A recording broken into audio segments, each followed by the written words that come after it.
नमस्कार, मैं श्यामल चौहान। इस वीडियो में हम आज ये चर्चा करेंगे कि लाइफ इंश्योरेंस पॉलिसी सरेंडर क्यों नहीं करनी चाहिए। क्योंकि काफ़ी दिनों से मेरे दिमाग में ये चल रहा था कि मैं इस विषय में इस सब्जेक्ट पे एक वीडियो बनाऊं जो कि मेरे पॉलिसी होल्डर के लिए, मेरे फ्रेंड्स के लिए, रिलेटिव्स के लिए और जो मुझे काफ़ी सारे जानते हैं और सबके लिए ये वीडियो मैं बनाना चाहती थी। क्योंकि लोगों के मन में बहुत कन्फ्यूजन है। उनको लगता है पॉलिसी सरेंडर मतलब एक बेनिफिट्स है। तो मैं इस वीडियो में ये क्लियर करना चाहती हूँ कि पॉलिसी सरेंडर करते हो ये कोई बेनिफिट्स नहीं है। ये कंपनी ने, एक लाइफ इंश्योरेंस कंपनी ने आपको दिया गया एक ऑप्शंस है जो आपके पॉलिसी कॉन्ट्रैक्ट में दिया जाता है। किसी कारणवश अगर आप पॉलिसी प्रीमियम नहीं भर पाते हो, ऐसे अगर कोई सरकमटेंसेस होते हैं, फाइनेंशियली आपको लॉस होता है और तभी आप पॉलिसी प्रीमियम नहीं भर पाते हो, तो ये कंपनी आपको एक ऑप्शंस देता है। पॉलिसी सरेंडर मतलब क्या है, उसका मीनिंग क्या है। पॉलिसी सरेंडर करते हो इसका मतलब है आपको पॉलिसी नहीं चाहिए। कंपनी तो चाहती है आपका कॉन्ट्रैक्ट्स हमारे साथ बना रहे और आप फुल ऑफ मैच्योरिटी ले लो, ये कंपनी तो चाहती है और आप भी चाहते हो। क्योंकि जब आपने ये पॉलिसी ली थी तभी आपका क्या पर्पस था कि आपको कुछ मैच्योरिटी चाहिए थी, आपके नीड्स कुछ थे, आपने कुछ ड्रीम्स देखे थे, आपके कुछ फाइनेंशियली गोल्स थे, तभी आपने ये पॉलिसी ली थी। तो पूरा टर्म अगर आप भरते हो तो ही पॉलिसी, लाइफ इंश्योरेंस पॉलिसी के फुल आपको बेनिफिट्स मिलते हैं। अगर आपने बीच में वो कॉन्ट्रैक्ट अगर आपने ब्रेक किया तो आपको उसके बेनिफिट्स नहीं मिलते हैं। तो वो ऑप्शन को क्या बोलते हैं, पॉलिसी सरेंडर।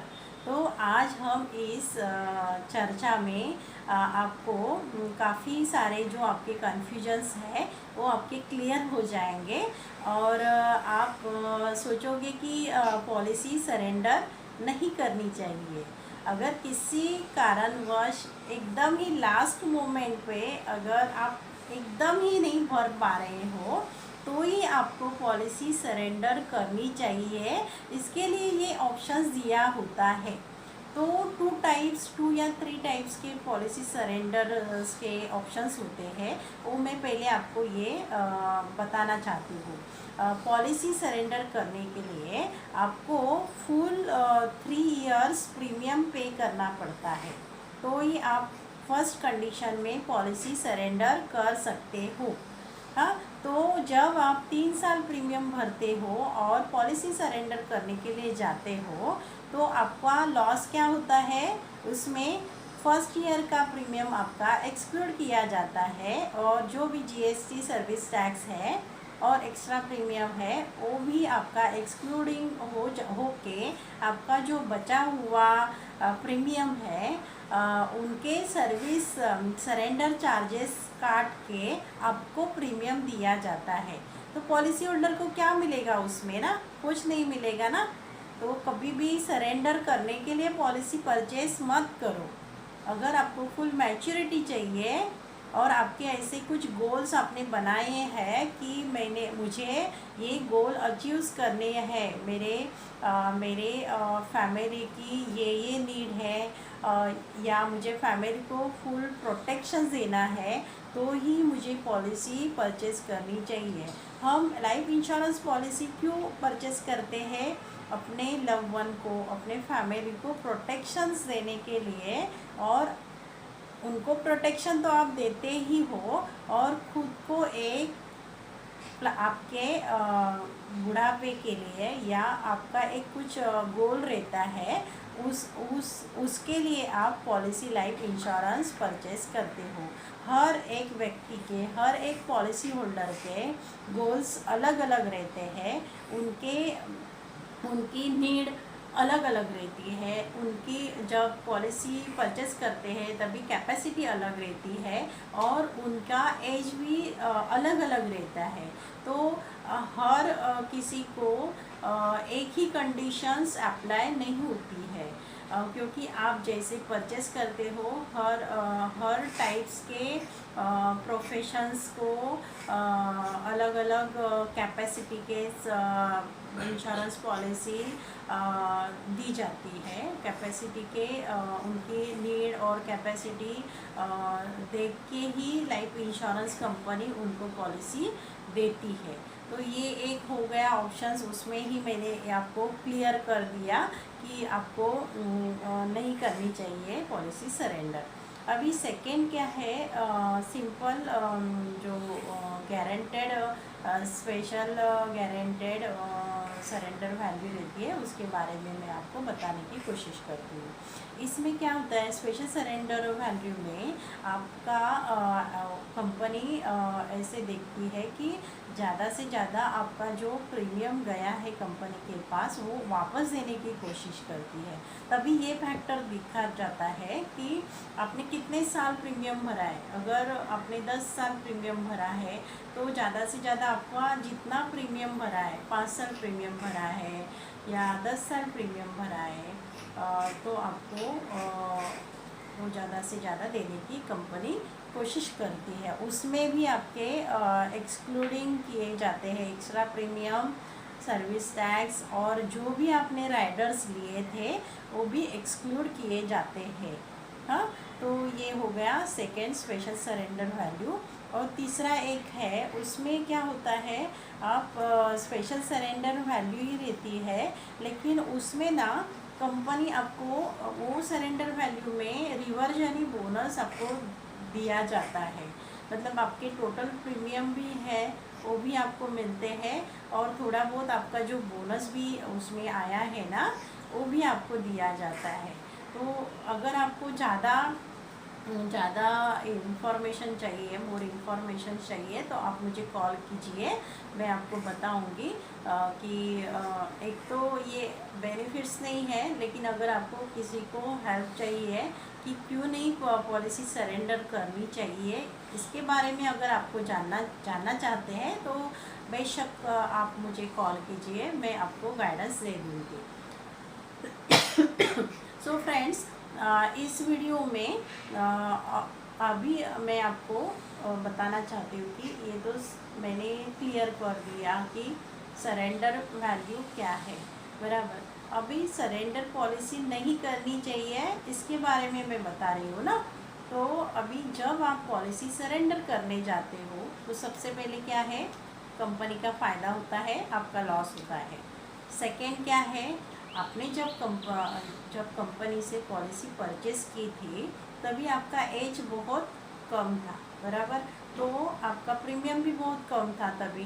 तो कम प्रीमियम में आपको लॉन्ग टर्म के लिए सेम बेस ऑफ प्रीमियम आपको लाइफ इंश्योरेंस पॉलिसी मिलती है।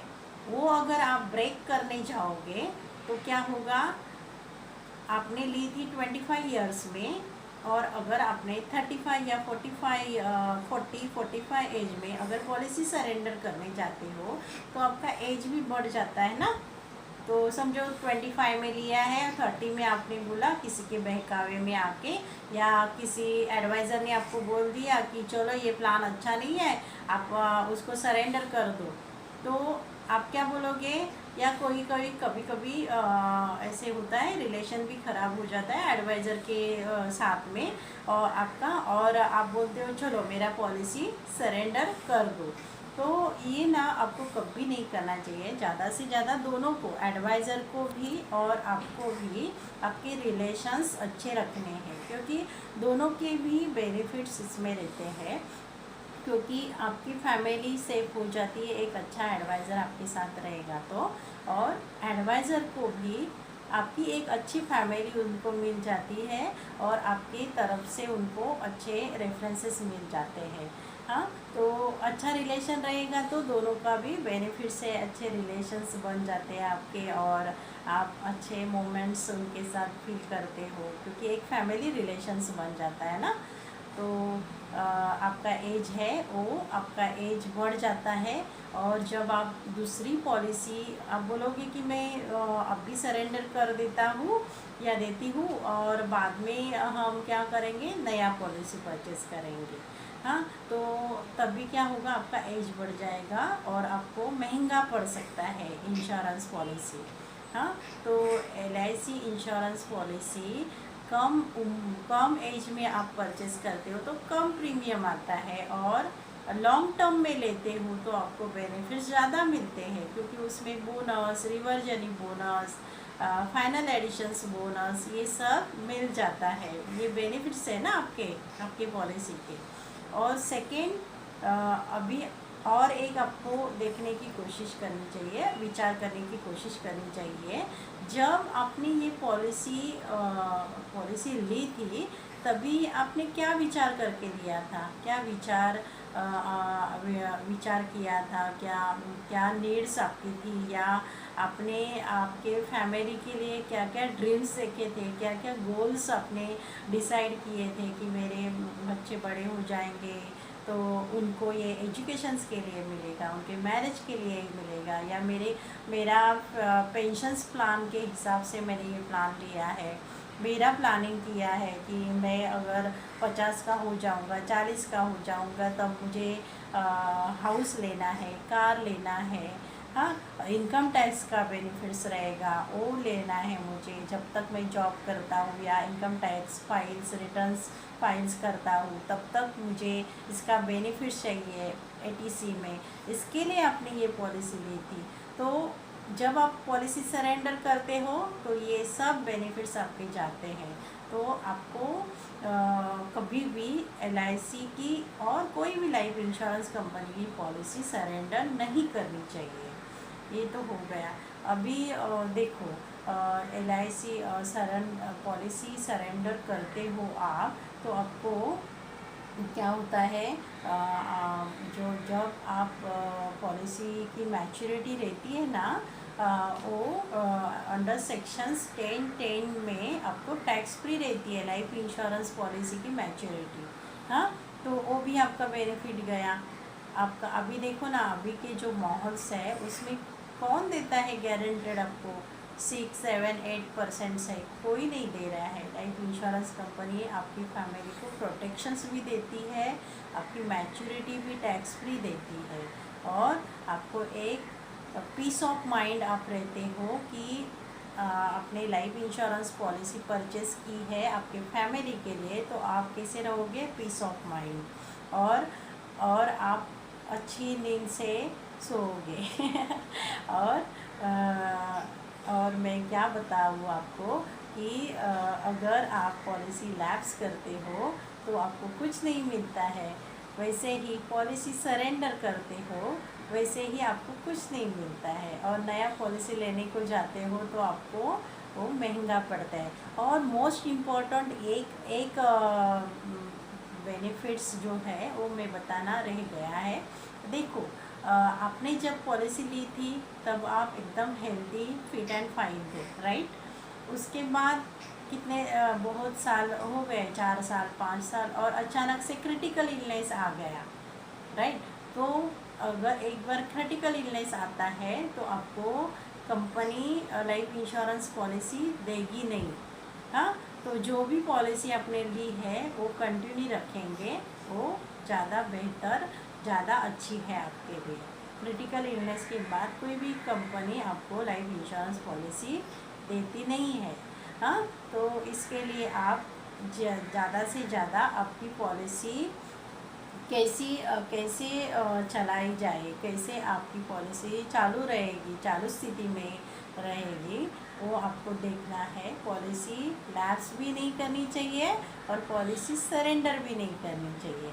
और ये मेरा छोटा सा ट्राई था कि आपको बताऊँ। बहुत दिन मुझे लग रहा था कि इस पे मैं एक वीडियो बनाऊँ और सबको बताऊँ कि पॉलिसी सरेंडर नहीं करनी है।